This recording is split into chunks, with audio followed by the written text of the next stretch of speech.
All right, we're back and this has fully dried completely. We are ready to now add some texture over this.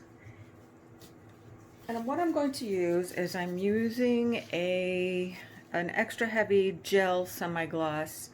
I would suggest that you do use a gel for this layer versus a paste because this will dry more transparent than a paste will. A paste will tend to dry a little more opaque and chalky, and this will dry clear since we're putting it over color, but it's really up to you. I just would suggest that. So I'm taking some on my palette knife and I'm going to just sort of start to drop bits. Not that much. Across and up. So I wanted to kind of create my line a little bit higher on the sides here and a little more of a dip down here. So at this point, once you have your line done, and you can do that with just a piece of gel strung across, you can go over it and start to create your texture with some multiple directionality and different strokes with your palette knife. I would always suggest using a palette knife to lay down texture because using a brush, it's really hard to clean, and a palette knife or a tool like it, it's much more suited for a texture application.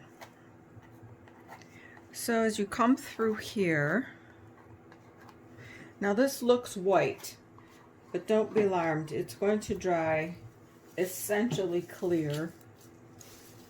So any color that shows through will just look like a semi-gloss. So I have some of these areas a little bit heavier. Some are a little lighter. I'm going to balance it out over here a little bit. You can lay this pattern in whatever you like. If you're not a fan of the dip down, that's just what it's going to be to create this painting, but you can of course do a straight line or whatever type of pattern you think is going to look best for you. I want this to essentially be the same on both sides here with a lower spot down here. And working with texture just requires you to play with it a bit, finesse it, get it so it looks good to you. I also like to, this is just a personal choice, but I like to soften any hard lines of my palette knife mostly. There are a few, like right here, that I'll leave that's kind of interesting, that ties in all the way across, but I do essentially work to kind of come up and smooth those lines out a little bit. All right, so we have this laid pretty much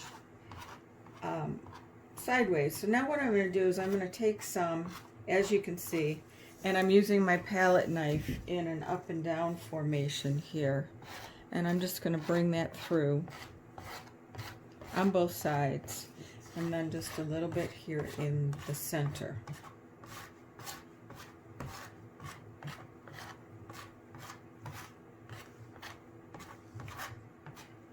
All right, so that's pretty much what I'm going to leave it at, smoothing these lines again.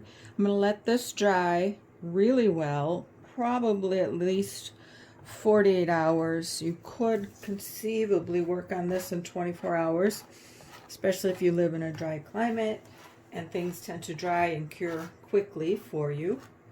If you're in a very humid climate, things may take a little bit longer to dry, and so I would do 48 hours, 72 hours, something like that. So that's essentially the line that we have on this with our texture. We're going to apply some color over this in our next session and start highlighting this particular level of texture.